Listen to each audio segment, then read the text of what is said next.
Sous le ciel brûlant de Dakar, un petit groupe de proches s'était rassemblé dans la cour d'une maison modeste. Des rires, des chants traditionnels et le parfum du thiéboudienne s'échappaient de la cuisine. Ce jour-là, Aminata, jeune femme au sourire éclatant et aux yeux pleins de promesses, s'unissait à Moussa, un homme travailleur et respecté dans son quartier, connu pour sa gentillesse et son humilité. Moussa n'avait pas de grande richesse, mais il possédait ce que beaucoup d'hommes n'avaient pas, un cœur sincère et une fidélité à toute épreuve. Ses mains, marquées par des années de travail dans le bâtiment, tenaient doucement celles d'Aminata pendant que l'imam récitait la bénédiction. Pour Aminata, ce mariage était censé être le début d'une vie heureuse. Elle rêvait de construire avec Moussa un foyer où régnerait l'amour, la complicité et la stabilité. Et ce soir-là, lorsqu'elle leva les yeux vers lui, elle ne voyait qu'un avenir radieux. Ce que personne ne savait, c'est que quelques années plus tard, un événement tragique allait briser cette promesse, et mettre leur amour à l'épreuve la plus douloureuse qui soit. 2 ans après leur mariage, Moussa travaillait sur un chantier important à la périphérie de la ville. C'était la saison des pluies, et le sol détrempé rendait chaque pas risqué. Ce matin-là, il avait quitté la maison tôt, embrassant Aminata encore à moitié endormie. Vers midi, le ciel devint sombre et le tonnerre gronda. Une pluie violente s'abattit sur le chantier. Alors que Moussa aidait ses collègues à déplacer des sacs de ciment pour les mettre à l'abri, un échafaudage instable céda sous le poids. Dans un fracas métallique, les barres de fer tombèrent. Moussa, pris de court, reçut un choc violent sur la colonne vertébrale. Ses cris déchirèrent l'air. Ses camarades se précipitèrent, le trouvant étendu, incapable de bouger ses jambes. Transporté d'urgence à l'hôpital, il fut opéré pendant de longues heures. À son réveil, le verdict tomba comme un couperet. Moussa ne marcherait plus jamais. Aminata, assise à son chevet, tenta de retenir ses larmes. Elle lui serra la main, lui promettant « On surmontera ça ensemble. Je suis là, pour toujours. » Mais au fond d'elle, une peur sourde venait de naître. Une peur qui, avec le temps, allait tout détruire. Les jours suivant l'accident furent un long calvaire pour Moussa. Alité, il dépendait d'Aminata pour presque tout. Se laver, s'habiller, manger. L'homme fort et indépendant qu'il avait toujours été se retrouvait prisonnier de son propre corps. Aminata, au début, faisait de son mieux. Elle préparait ses repas, changeait ses draps, lui lisait parfois le Coran pour lui redonner espoir.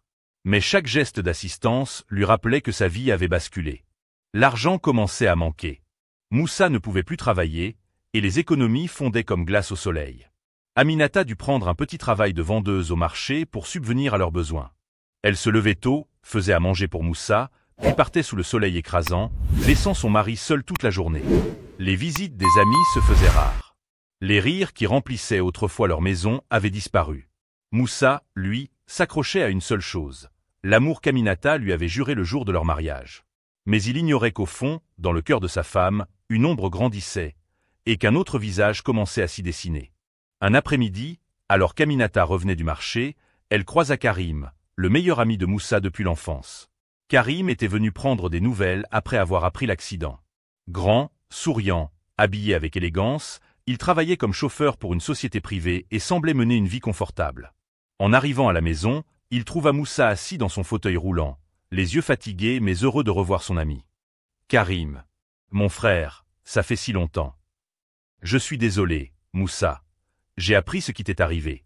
Je n'ai pas pu venir plus tôt, mais je suis là maintenant. » Les 2 hommes passèrent l'après-midi à discuter, se remémorant leurs souvenirs d'enfance, leurs rêves d'autrefois.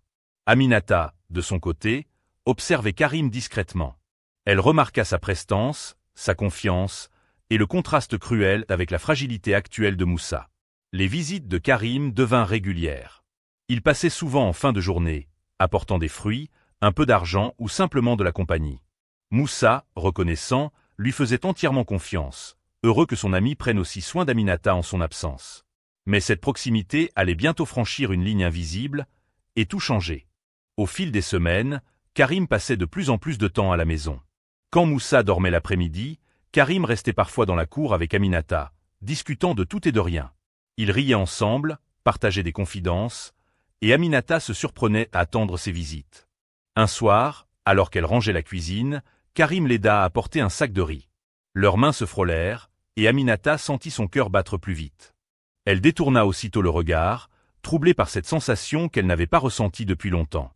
Moussa, de son côté, ne voyait rien. Pour lui, Karim était un frère. Il lui confiait parfois. « Tu sais, Aminata, Si un jour il m'arrive quoi que ce soit, je sais que Karim prendra soin de toi. » Ces mots résonnaient étrangement dans le cœur d'Aminata. Plus le temps passait, plus elle comparait les deux hommes. L'un fort, debout, capable de lui offrir une vie stable, l'autre, brisé, cloué dans un fauteuil. Et un soir, alors qu'une pluie battante tombait sur Dakar, Karim franchit une limite qu'il ne pourrait plus ignorer. Ce soir-là, le tonnerre grondait et la pluie s'abattait violemment sur le toit de tôle. Moussa s'était endormi tôt après une crise de douleur. Aminata, seule dans le salon, triait des légumes à la lumière faible d'une ampoule pendue au plafond. On frappa à la porte. « Qui est-ce » demanda-t-elle. « C'est moi, Karim. Je passais voir si tout allait bien avec cette pluie. » Elle ouvrit, et Karim entra, trempé. Ses vêtements collaient à sa peau, ses cheveux dégoulinaient. Aminata lui tendit une serviette. « Assieds-toi, je vais te faire du thé. » Ils parlèrent longtemps. Karim raconta ses journées, ses projets, ses voyages avec son travail. Aminata l'écoutait, fascinée par ce monde extérieur qui semblait si loin de sa vie actuelle. Puis, au détour d'une phrase, Karim se pencha un peu plus près. « Aminata, tu sais, tu es une femme forte. Moussa a de la chance, mais moi, j'aimerais que ce soit moi. » Elle resta figée, le cœur battant. « Karim, tu es l'ami de mon mari, ce que tu dis est. » Mais avant qu'elle ne termine, il prit sa main. Elle voulut la retirer, mais ne le fit pas. Ce geste, simple mais lourd de sens, brisa la barrière invisible. Les regards devinrent plus longs, les silences plus chargés. La pluie tombait toujours, recouvrant de son bruit le murmure des paroles interdites. Cette nuit-là, rien de plus ne se passa. Mais une porte venait d'être ouverte, et aucun des deux ne chercherait vraiment à la refermer. Après cette nuit pluvieuse, quelque chose avait changé entre Aminata et Karim. Leur conversation était désormais ponctuée de regards appuyés, de sourires discrets que Moussa ne voyait pas. Karim trouvait toujours un prétexte pour passer, apporter un repas, réparer une chaise, ou simplement voir si Moussa allait mieux. Un après-midi, alors que Moussa dormait dans sa chambre, Aminata et Karim se retrouvèrent seuls dans la cour. Karim lui tendit un petit sac. « Tiens, c'est pour toi. » À l'intérieur, il y avait un foulard de soie aux couleurs éclatantes. « Karim, pourquoi tu fais ça ? » »« Parce que tu mérites mieux que cette vie, et je veux être celui qui te l'offre. » Ces paroles troublaient Aminata. Elle savait que c'était mal, que trahir Moussa serait impardonnable, mais elle se sentait revivre en présence de Karim. Elle se disait qu'elle n'était plus seulement l'épouse d'un homme invalide, mais une femme que quelqu'un désirait encore. Les visites s'intensifièrent. Moussa, naïf et reconnaissant, encourageait même Karim à venir plus souvent, pensant qu'il aidait Aminata à supporter le poids du quotidien. Ce que Moussa ne savait pas, c'est que, petit à petit, son meilleur ami prenait une place bien plus grande que celle qu'il lui avait confiée. C'était un dimanche après-midi. Moussa avait été emmené par son frère pour passer la journée chez leur mère au village. Pour la première fois depuis longtemps, Aminata se retrouva seule à la maison. Peu après, Karim arriva, un grand sourire aux lèvres. « Alors, aujourd'hui, c'est juste toi et moi, » dit-il en posant un sac rempli de victuailles sur la table. Ils préparèrent ensemble un repas. L'ambiance était légère, presque joyeuse. Aminata riait comme elle ne l'avait pas fait depuis des mois. Après avoir mangé, Karim resta assis, la fixant avec intensité. « Aminata, pourquoi continuer à te sacrifier ? Tu es jeune, belle, tu mérites une vraie vie. » Elle baissa les yeux. « C'est mon mari, Karim, je lui ai promis. Et lui, il peut encore te rendre heureuse comme tu le mérites. » Ces mots résonnèrent en elle comme une flèche en plein cœur. Depuis l'accident, elle avait enfoui ses besoins, ses désirs, ses rêves. Karim, d'un geste, caressa sa joue. Elle ne recula pas. Ce fut le moment où tout bascula.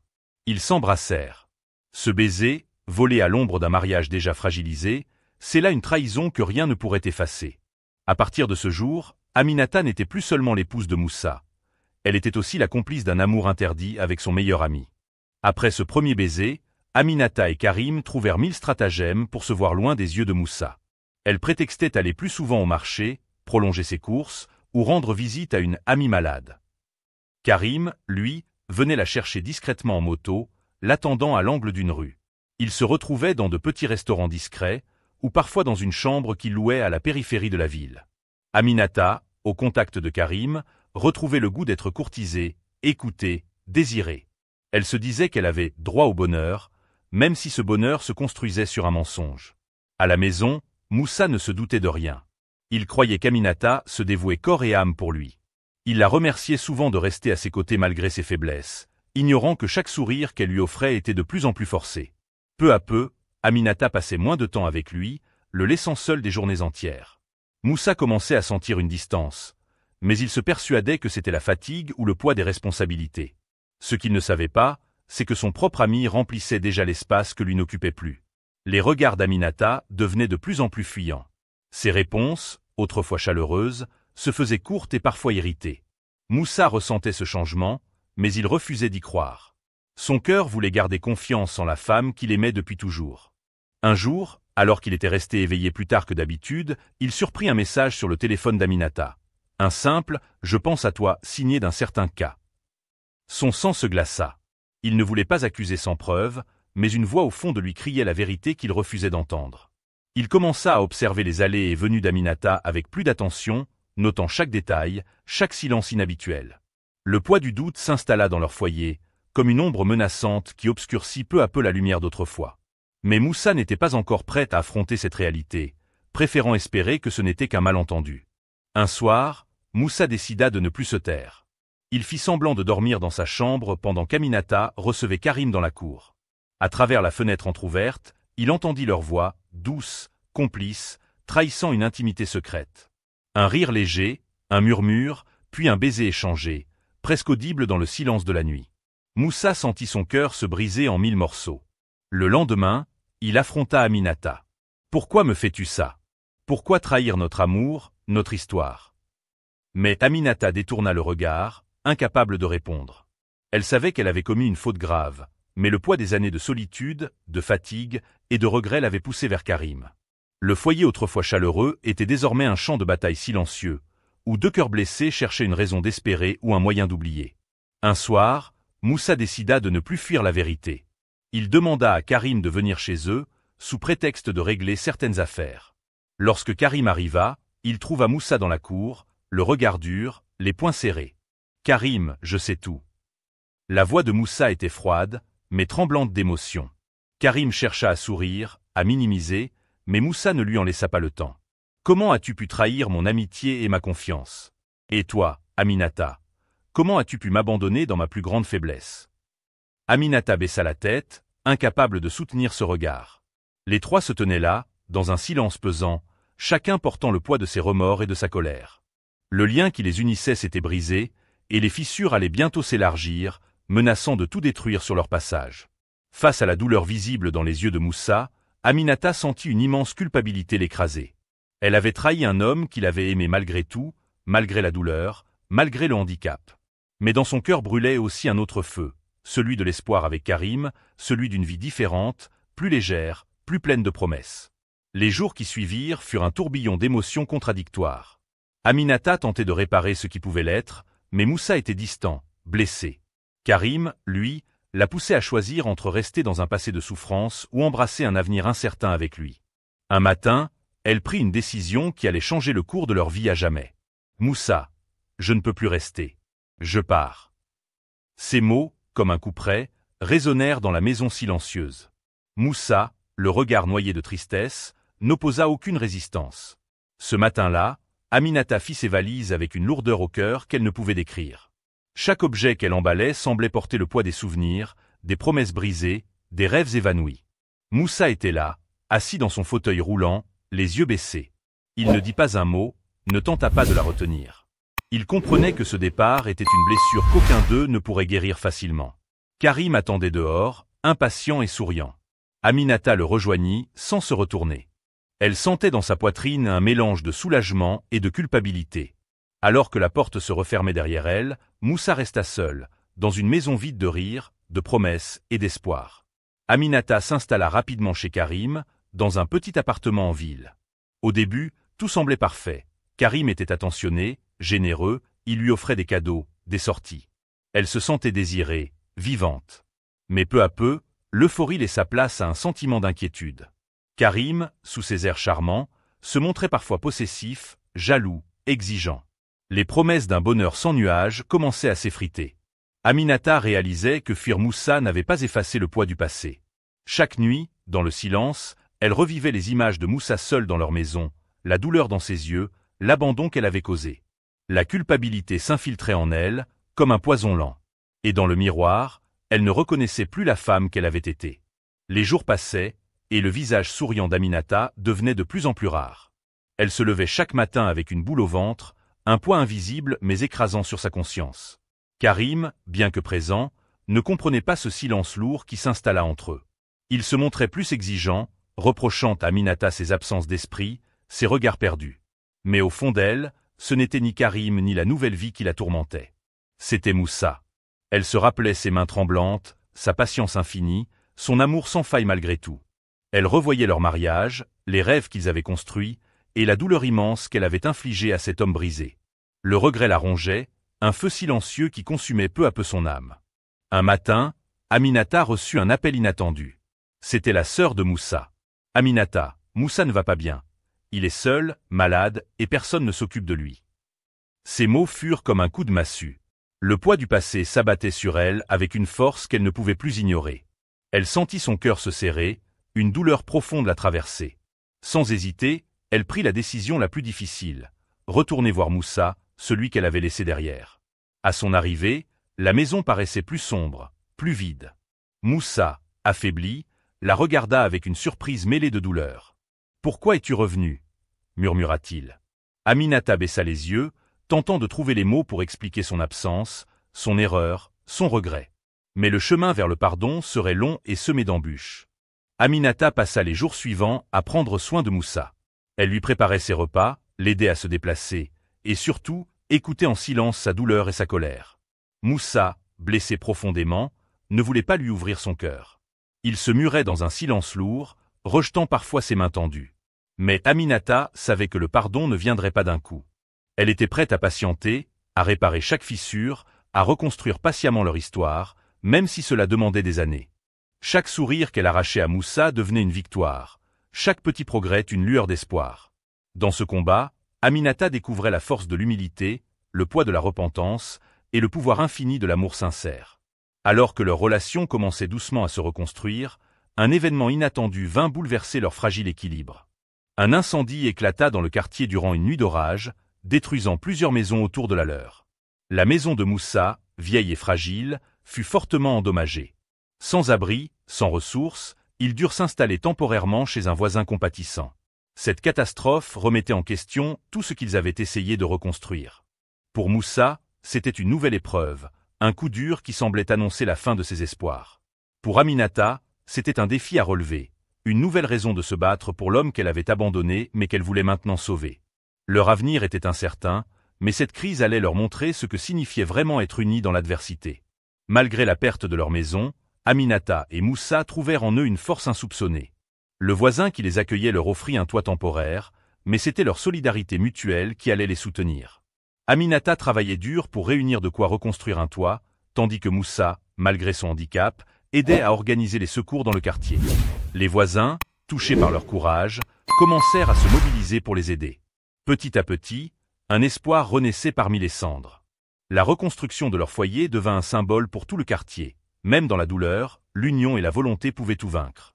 Aminata comprit alors que le vrai bonheur ne se trouvait pas dans la fuite ou dans les illusions, mais dans la fidélité, la patience et l'amour sincère. Les semaines passèrent, et chaque pierre posée pour reconstruire la maison symbolisait une étape dans la guérison de leur relation. Aminata et Moussa apprenaient à se redécouvrir, à pardonner, et surtout à s'aimer autrement, avec plus de profondeur. Moussa, bien qu'encore fragile, retrouvait petit à petit confiance en lui grâce à la présence constante d'Aminata. Elle, de son côté, apprenait l'humilité et la force que donne l'engagement véritable. Leur amour, forgé dans la douleur et le pardon, devint un exemple pour leur entourage. Ils n'étaient plus simplement mari et femme, mais deux âmes liées par une épreuve commune, plus fortes et plus unies que jamais. Avec la maison reconstruite, Aminata et Moussa décidèrent de tourner la page du passé. Ils entreprirent ensemble de redonner un sens à leur vie, non seulement pour eux-mêmes, mais aussi pour leur communauté. Moussa s'impliqua davantage dans l'aide aux personnes en situation de handicap, devenant un exemple de courage et de résilience. Aminata, quant à elle, reprit ses études à distance, rêvant d'un avenir où elle pourrait aider d'autres femmes à surmonter leurs épreuves. Leur foyer devint un lieu d'accueil et de partage, symbole de renaissance et d'espoir. Le passé, avec ses douleurs et ses erreurs, restait gravé dans leur mémoire, mais il ne définissait plus leur avenir. Un matin, Alors qu'ils prenaient leur café dans la cour, un visiteur fit son apparition. C'était un vieil homme, à l'allure humble mais au regard vif, qui portait un paquet enveloppé dans un tissu coloré. « Je viens de la part de Karim », dit-il avec respect.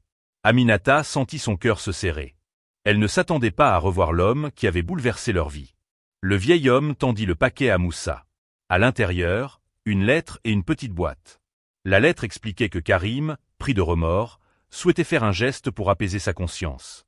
La boîte contenait un bracelet en argent, symbole d'amitié et de pardon. Ce cadeau inattendu ouvrait une nouvelle porte, celle de la réconciliation possible, même au-delà des blessures les plus profondes. Moussa et Aminata restèrent longtemps silencieux, tenant entre leurs mains ce bracelet et cette lettre. Les mots de Karim, empreints de sincérité et de remords, résonnaient profondément en eux. Après mûre réflexion, ils décidèrent de ne pas nourrir la rancune, mais de choisir le chemin difficile mais libérateur du pardon. Ils comprirent que leur paix intérieure dépendait de leur capacité à laisser partir la colère et la douleur. En portant ensemble ce symbole, ils scellèrent non seulement leur propre guérison, mais aussi une forme de paix avec le passé. Leur histoire, marquée par la douleur et la trahison, devenait un témoignage puissant de résilience et d'amour véritable. Les jours suivants furent marqués par un calme nouveau, une sérénité que Moussa et Aminata n'avaient plus connue depuis longtemps. Ils passaient des heures à discuter, à se redécouvrir sans colère ni rancune, mais avec une tendresse retrouvée. Leurs gestes étaient plus doux, leurs regards plus sincères. Aminata, libérée du poids de la culpabilité, retrouvait peu à peu la joie d'être simplement elle-même, sans masque ni regret. Moussa, quant à lui, puisait dans ce pardon un courage renouvelé pour affronter chaque jour avec dignité. Ils reprirent ensemble des projets abandonnés, la formation d'Aminata, les activités de Moussa dans la communauté, la construction d'un petit jardin pour égayer leur maison. Leur foyer s'emplissait à nouveau de rires, de rêves partagés, et d'un amour plus fort, plus profond, né des cendres d'une douleur passée. Ce renouveau prouvait que même les blessures les plus profondes pouvaient guérir, si le pardon et la volonté de reconstruire étaient au rendez-vous. Les saisons continuèrent de s'égrener sur Dakar, portant avec elles leurs couleurs changeantes et leurs promesses. Moussa et Aminata, main dans la main, affrontaient chaque jour avec une sagesse nouvelle. Ils savaient que le passé resterait à jamais gravé dans leur mémoire, mais il ne définirait plus leur avenir. Leurs erreurs, leurs douleurs, leurs choix difficiles avaient forgé un lien indestructible, fondé sur le pardon et la résilience. Un soir, alors que le soleil se couchait derrière l'horizon rougeoyant, Aminata regarda Moussa et sourit.